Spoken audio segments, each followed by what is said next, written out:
The air was cool, fresh, and smelled of wet grass. The sun had not fully risen yet, but a soft golden light touched the tops of the trees. Leaves, dry and crisp, covered the pathways, making a faint crunching sound under careful footsteps. A slight breeze whispered through the branches, making them sway gently. An old man walked slowly through the park, his steps steady but unhurried. His name was Benjamin Carter.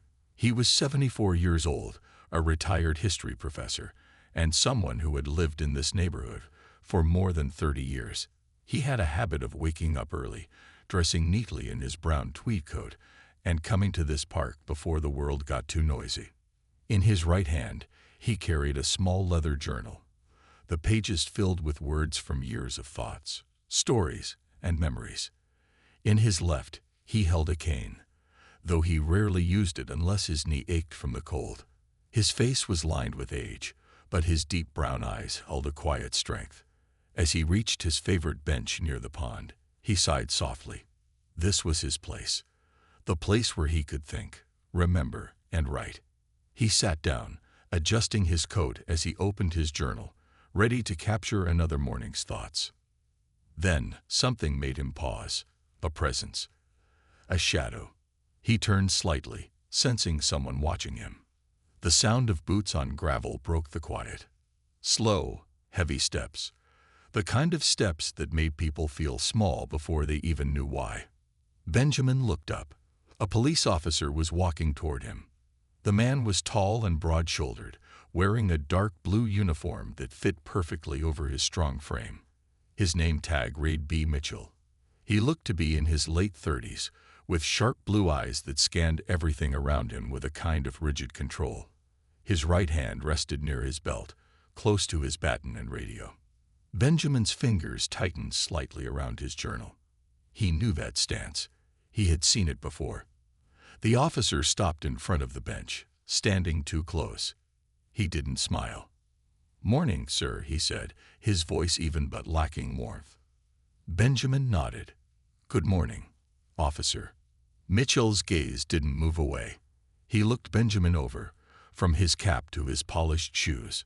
His eyes lingered on the journal, as if trying to decide what kind of man carried something like that. "This park isn't open yet," Mitchell said finally. Benjamin raised an eyebrow. He turned his head slightly and glanced at the sign near the park entrance. The bold letters read "Park opens 6 a.m." He checked his watch. 6:15 a.m. He turned back to Mitchell. "It's open." The officer's expression didn't change. "I need to see some ID." Benjamin stared at him for a moment, his mind calm but alert. He had been coming here for decades. No one had ever asked him for ID. His voice remained steady. "Why?" Mitchell's jaw tightened, but he kept his voice neutral. "Standard procedure." Benjamin exhaled through his nose, a quiet breath of patience.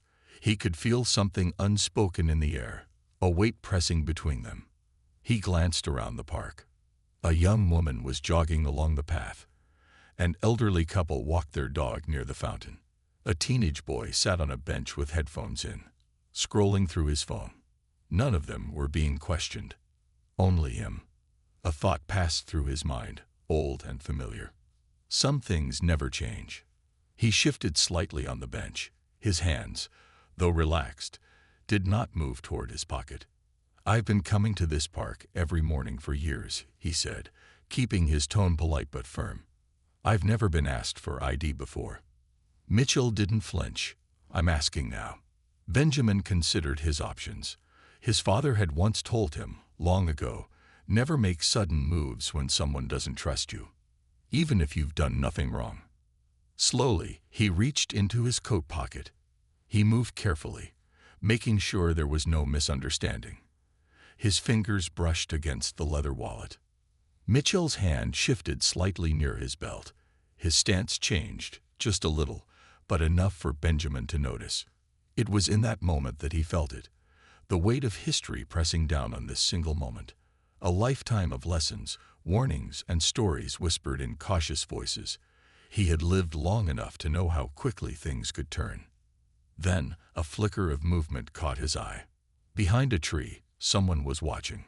A woman stood a few feet away, half hidden by branches. Her light brown hair was pulled into a messy ponytail, and she held something in her hand. A phone. Her face was tense, her mouth slightly open, as if deciding whether to speak. Benjamin recognized that look. The look of someone who wasn't sure if they should get involved. The morning, once peaceful, now felt charged with something else. Mitchell didn't notice her. His focus remained locked on Benjamin. "Sir," he said again, a little more forcefully, "I need your ID." Benjamin's fingers curled around his wallet. His heartbeat was steady, but there was something heavy inside his chest. A choice to make. A voice, long buried in his memory, whispered in his mind. Some battles are worth fighting. Some are worth surviving. And some are meant to be seen. He glanced toward the woman behind the tree, locking eyes with her for just a second. A quiet message passed between them. Then he pulled out his wallet, his movements slow, deliberate. He held it up, his gaze never leaving Mitchell's face. The officer studied it for a moment, then nodded. He didn't apologize, didn't explain, just gave a curt nod and stepped back. Benjamin tucked his wallet away. Mitchell hesitated for a brief second, then said, "Enjoy your morning." And just like that, he turned and walked away. The woman behind the tree let out a breath she had been holding. She looked down at her phone, her thumb hovering over the screen. She had recorded everything. Benjamin turned his eyes back toward the pond, watching the ducks glide over the still water. His hands rested on his journal again, but he didn't write. Not yet. Because somewhere deep inside, he knew this morning was not over yet, and neither was the story. The wind carried a soft chill, rustling the trees as the morning light stretched further across the park. The air was still, but something unseen lingered in the space between the leaves, between the quiet footsteps of those passing through, between the unspoken words that hung in the air. Emily Dawson stood behind a tree, her breath uneven, fingers gripping her phone so tightly that her knuckles turned white. She had only planned to take a short morning walk, clear her mind before heading home to work on her next article. But now she stood frozen, watching something unfold that made her stomach twist. She had seen the officer approach the old man. She had seen the way the officer stood, too close, too tense. She had heard the man's calm voice, steady and polite, but carrying something deeper, something that spoke of years of understanding how the world worked. Emily was no stranger to stories like this. She had written about them before, cases of power misused, of people treated unfairly for reasons that could never be spoken aloud, but were always understood. She had researched names, dug through reports, written pieces that made people nod in agreement and shake their heads in disappointment. But now she wasn't reading about it. She wasn't writing about it. She was standing in the middle of it. Her fingers hovered over the screen of her phone. She had started recording the moment she sensed something was wrong. The camera was steady despite the nervous energy in her hands. She wasn't sure what she was waiting for. Maybe for the officer to step back. Maybe for the old man to walk away. Maybe for the moment to pass without turning into something worse. But something about the officer's stance made her uneasy. Emily took a slow, deep breath. She had to stay quiet. She had to be careful. But every part of her wanted to do something. The officer shifted slightly, and her grip on the phone tightened. Benjamin Carter remained seated on the bench, his expression unreadable, his hands resting on his leather journal. He had handed over his ID, and the officer had taken a moment to glance at it, his blue eyes scanning the name, the details. The silence between them stretched long, heavy. Finally, the officer gave a small nod and returned the wallet. Benjamin slipped it back into his coat. His hands were steady, but Emily could see the tension in his shoulders, the way he held himself still, as if he was waiting for something more. The officer hesitated, then said, "Enjoy your morning," before stepping back. He didn't apologize, didn't explain, just turned and walked away. Benjamin stayed where he was, watching the ducks in the pond, his fingers still lightly touching his journal. His face showed no emotion, but Emily knew this wasn't over. Not really. She looked down at her phone. The video was still recording. Her heart pounded as she pressed the stop button. She had evidence now. Proof. But what was she supposed to do with it? Her first instinct was to post it. Put it online. Let the world see what she had seen. But something stopped her. She glanced back at the old man, sitting alone on the bench. Did he even know she had been watching? That she had recorded the moment? She took a slow step forward, then another. The gravel shifted under her shoe, and Benjamin turned his head slightly. Their eyes met. For a brief moment, neither of them spoke. Then Emily cleared her throat and took another step closer. "Sir," she said softly, careful not to startle him, "I saw what happened." Benjamin studied her, his expression unreadable. Emily hesitated, then held up her phone slightly. "I recorded it." There was a flicker of something in his eyes. Recognition, perhaps even understanding. She didn't know what she expected him to say. Maybe gratitude, maybe frustration. But Benjamin simply nodded. "Why?" he asked. Emily swallowed. "Because it wasn't right." Benjamin exhaled slowly, his gaze drifting back to the water.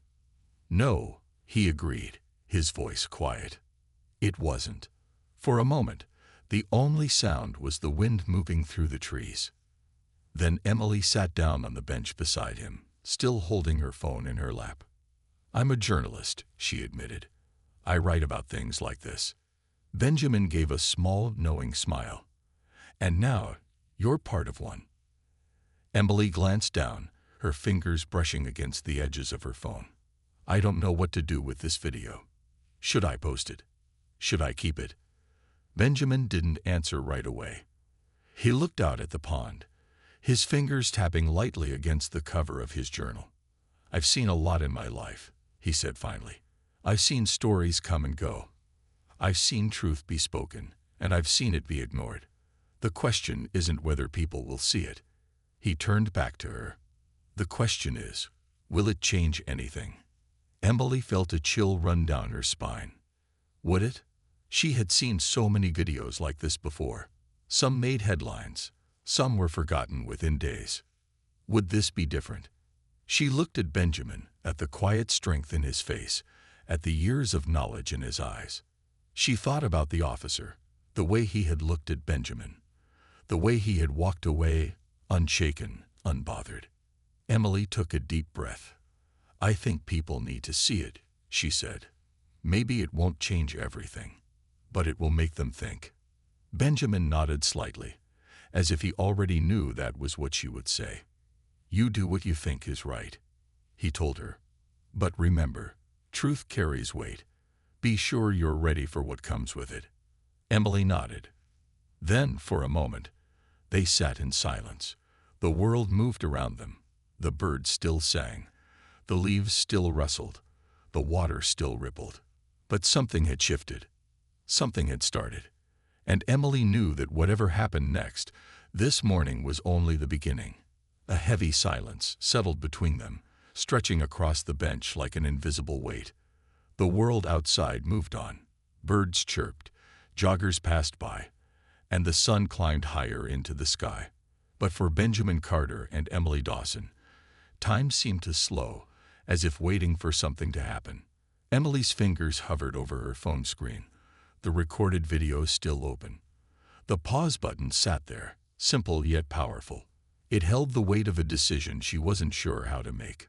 She stole a glance at Benjamin, who was still looking at the pond, his expression calm but unreadable. He had faced the officer with steady hands and unwavering eyes, but Emily couldn't shake the feeling that this moment, sitting beside her, held just as much meaning for him. She took a breath. "Have you ever been in a situation like this before?" Benjamin exhaled slowly, his gaze fixed on the rippling water. "More times than I can count." Emily hesitated. She wasn't sure how much she should ask, how much he was willing to share. But then Benjamin turned his head slightly, giving her a look that said he knew the questions were coming. "I grew up in a time when you didn't argue," he said, his voice low and thoughtful. You didn't talk back. You didn't make a scene. You kept your head down, you smiled, and you walked away. Emily listened closely. I was 12 when I saw my father get stopped by a police officer for the first time, he continued. We were coming home from church. He had on his best suit. I remember how polished his shoes were. He was a proud man, a hard-working man. But when that officer asked him a question, I saw something in his eyes that I didn't understand at the time. Benjamin's fingers tapped lightly against the leather cover of his journal. He kept his voice even. He called the officer sir. He answered every question, even when they weren't fair. And when it was over and we walked away, I asked him why he didn't say anything. Why he didn't stand up for himself. Emily swallowed. What did he say? Benjamin let out a small breath. He said, son, sometimes silence is survival. But that doesn't mean the world should stay silent forever. For a long moment, neither of them spoke. Emily looked down at her phone again. The video felt heavier in her hands now. It wasn't just a recording. It was a story, a history, a piece of something bigger. She sighed. I just don't know what the right move is. Benjamin turned toward her, his deep brown eyes steady. What are you afraid of? Emily hesitated. She had been asking herself that question since she hit the stop button. Was she afraid of what people would say? That some would dismiss it, call it nothing? Or was she afraid that it would become something bigger, bigger than her, bigger than a simple morning in the park? I guess I'm afraid of it not being enough, she admitted. That I'll put it out there, and nothing will change. Benjamin nodded slowly, as if he understood that fear all too well. Change doesn't happen in a day, he said. Sometimes it doesn't even happen in a lifetime. But that doesn't mean you stop telling the truth. Emily sighed, leaning back against the bench. She thought about her past articles, the stories she had worked on. She had written about injustice before. She had seen headlines come and go. But this wasn't just a headline. It was real. It had happened right in front of her. What if he finds out I posted it? She asked. The officer, I mean. Benjamin's lips pressed together slightly. Then you be ready. She frowned. Ready for what? For the weight of truth. Emily wasn't sure what that meant, but she felt the seriousness in his words. She turned off her phone screen and exhaled deeply. I need to think. Benjamin gave her a small nod. That's all right. For a moment, they simply sat there, side by side. Then, from across the park, a voice called out, Mr. Carter. Benjamin turned his head just as a young man approached. He looked to be in his late 20s, dressed in a navy blue sweater and dark jeans. His short black hair was neatly trimmed, and he carried a messenger bag over his shoulder. His face lit up with familiarity when he saw Benjamin. Daniel, Benjamin greeted, a warm smile breaking through his otherwise serious expression. What are you doing here? Daniel chuckled. I was out for a morning walk. Thought I'd stop by. Then his eyes flickered to Emily, curiosity flashing across his face. Friend of yours? Emily sat up a little straighter. Sort of. I'm Emily. Daniel gave a polite nod, but his focus quickly shifted to Benjamin again. You doing all right? Benjamin chuckled. Still breathing. Daniel's smile faded slightly as he glanced around. I saw a police car earlier. Everything okay? Emily and Benjamin exchanged a brief glance. Nothing I haven't handled before, Benjamin said simply. Daniel's jaw tightened. I don't like that answer. Benjamin gave him a reassuring look. I'm fine, Daniel. Daniel hesitated, then sighed. All right. He pulled his bag higher on his shoulder. Let me know if you need anything, okay? Benjamin nodded. I will. Daniel gave Emily another polite nod before stepping away, his expression still thoughtful. As he walked off, Emily turned to Benjamin. Who is he? Benjamin smiled slightly. A former student of mine. Smart kid. Good heart. Emily nodded slowly. There was something about the way Daniel had looked at Benjamin, like he carried his own unspoken worries. She turned back toward the pond, her mind swirling with thoughts. "I should go," she said finally. "Think things through." Benjamin nodded. "Take your time." She hesitated, then added, "If I do post it, will you be okay with that?" Benjamin studied her for a moment, then gave a small, knowing smile. "I've lived a long life, Emily. I've fought my battles. If you believe this is a battle worth fighting, then you do what you have to do." Emily exhaled. She stood up, slipping her phone into her jacket pocket.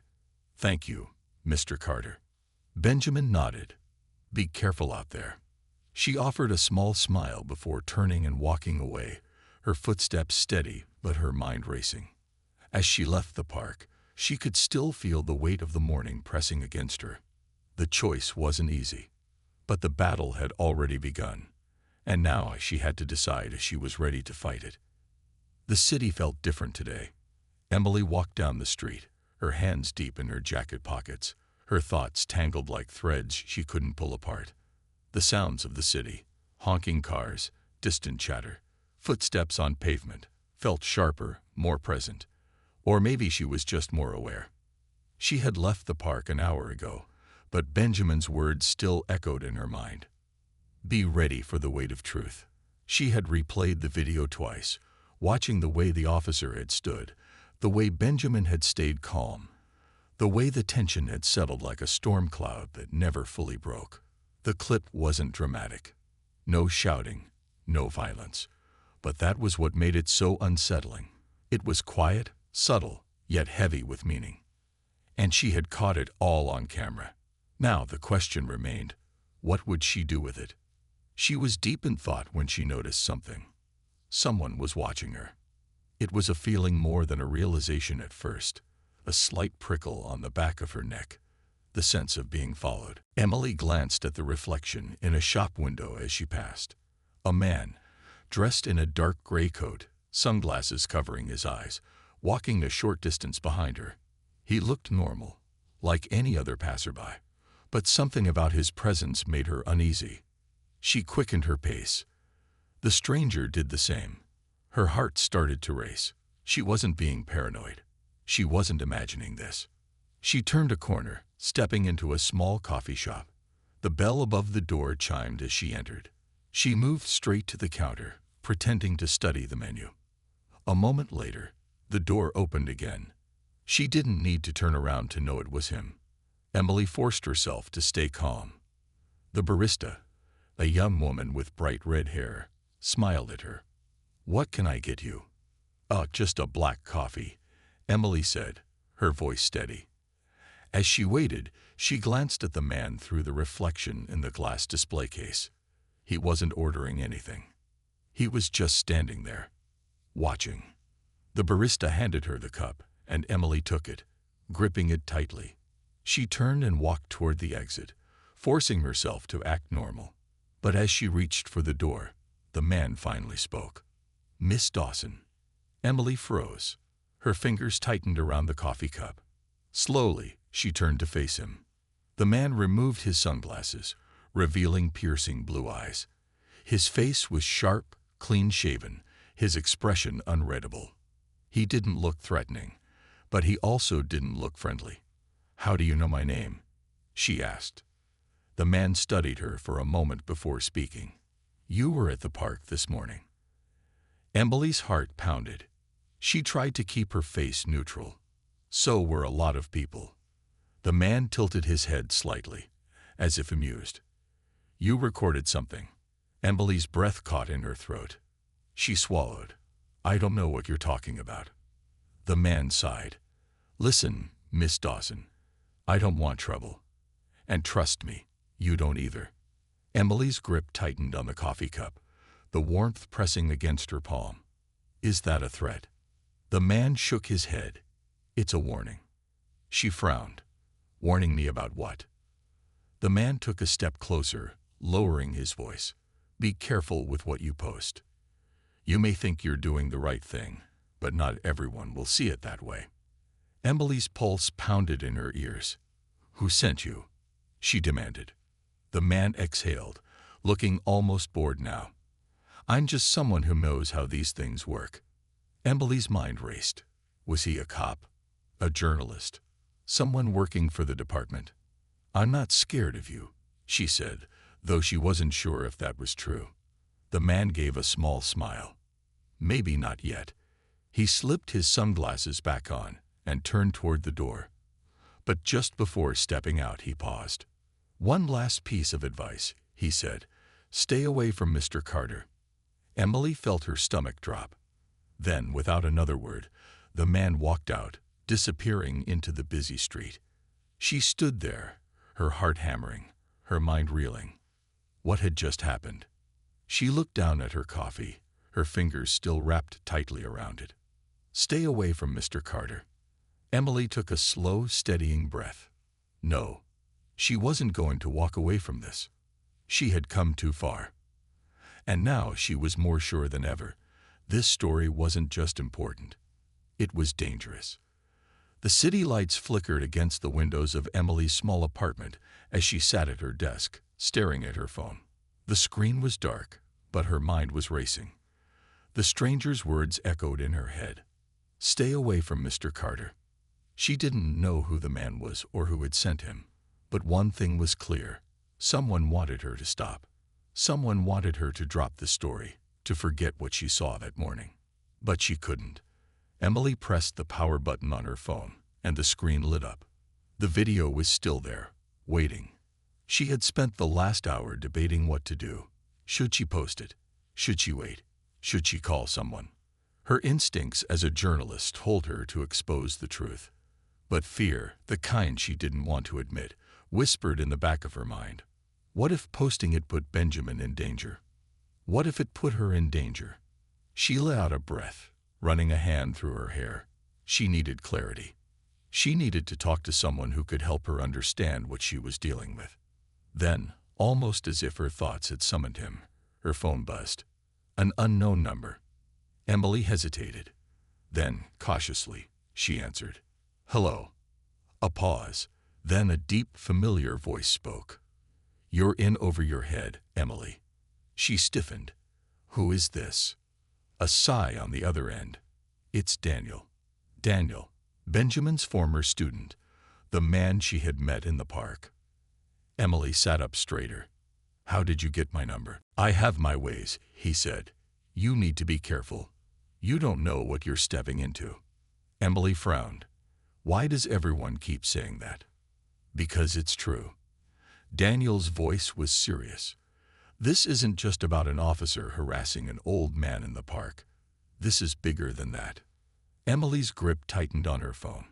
Then tell me, what am I missing? There was a pause. Then finally, Daniel spoke. You need to talk to Benjamin. Emily blinked. I already have. No, Daniel said firmly. Not the way you need to. Not about the past. Emily's heart pounded. What past? Daniel sighed again, quieter this time. There are things about Mr. Carter that people don't talk about. Things that happened a long time ago. But some people haven't forgotten. And some people don't want the past coming back. Emily swallowed hard. What are you saying? A moment of silence. Then Daniel's voice dropped lower. I'm saying Benjamin Carter isn't just a retired teacher.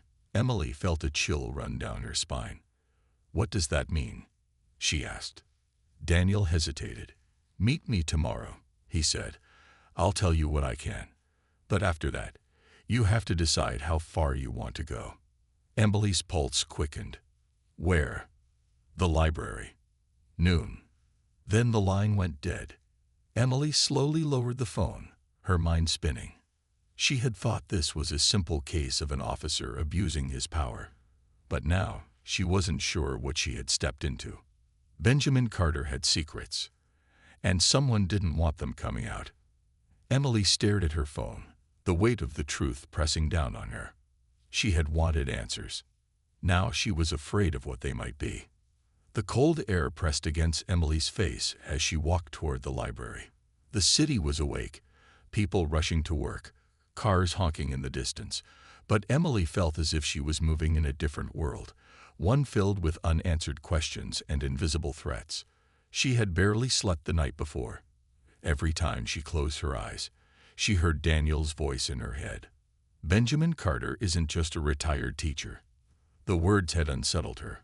What was Daniel trying to tell her? What had Benjamin done in the past that made people want to silence him? And more importantly, how much danger was she in?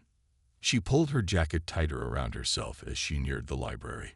She spotted Daniel right away, sitting at a corner table near the tall windows. He looked tense, his fingers tapping the table as he stared at the book in front of him.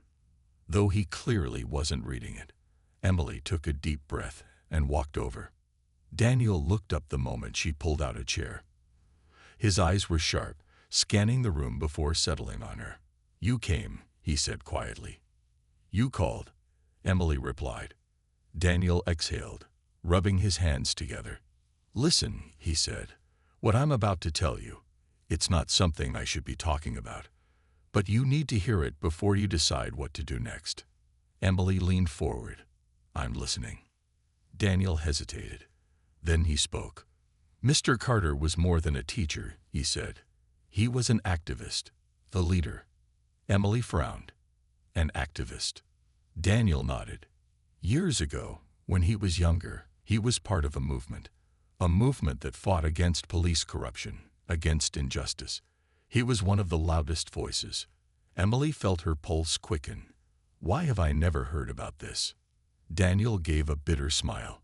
"Because they made sure you wouldn't." Emily's stomach tightened. "Who?" "The people in power," Daniel said. "The police, the government, the people who didn't want change. They tried to silence him.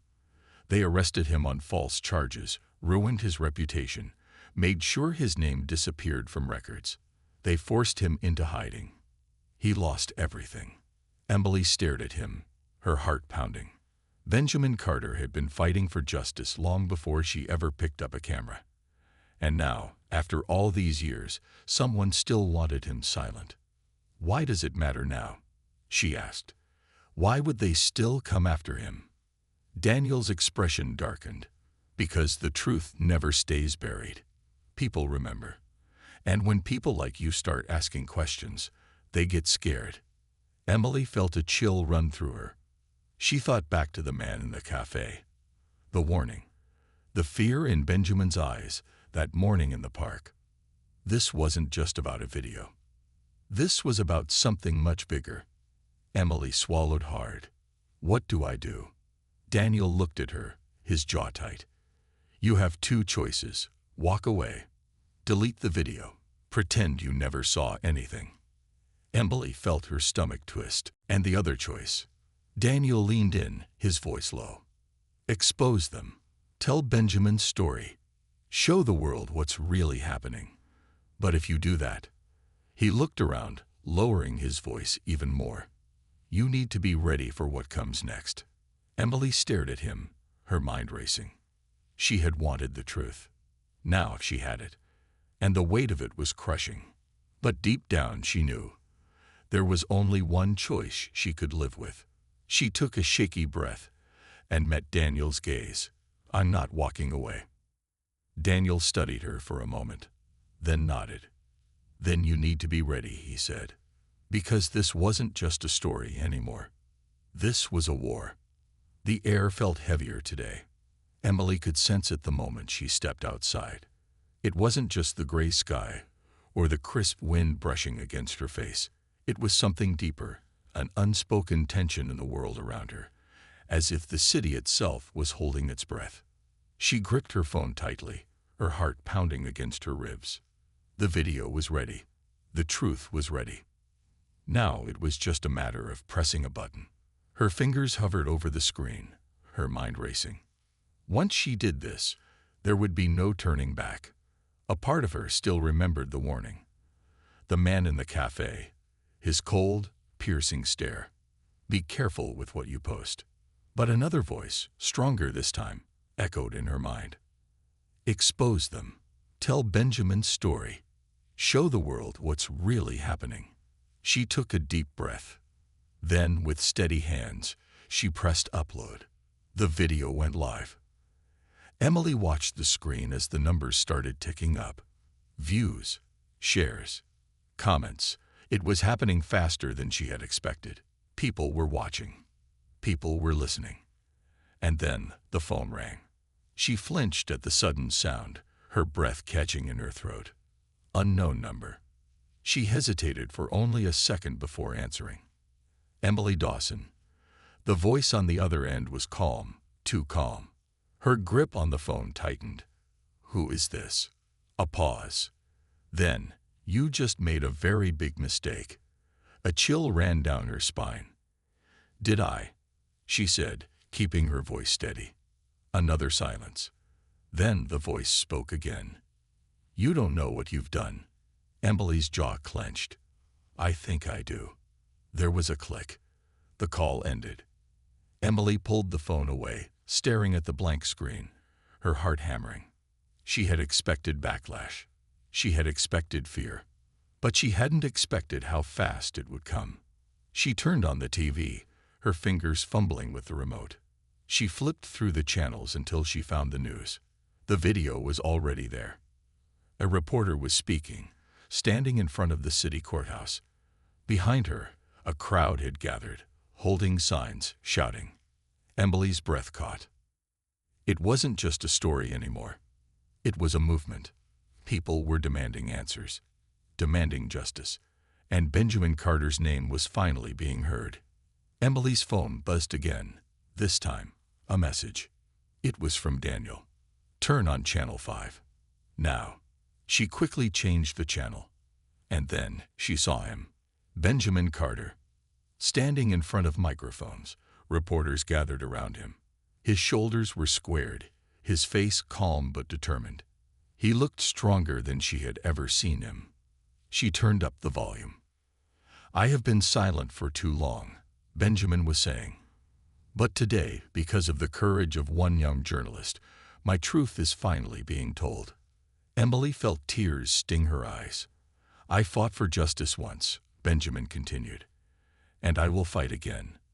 Not just for myself, but for every person who has been silenced, every person who has been wronged. The crowd erupted into cheers. Emily's chest tightened. This was why she had done it. The truth had started a ripple. And now, nothing could stop the waves. She wiped her eyes, her heart full. For the first time in days, she wasn't afraid. She was ready. Because this wasn't the end. This was just the beginning.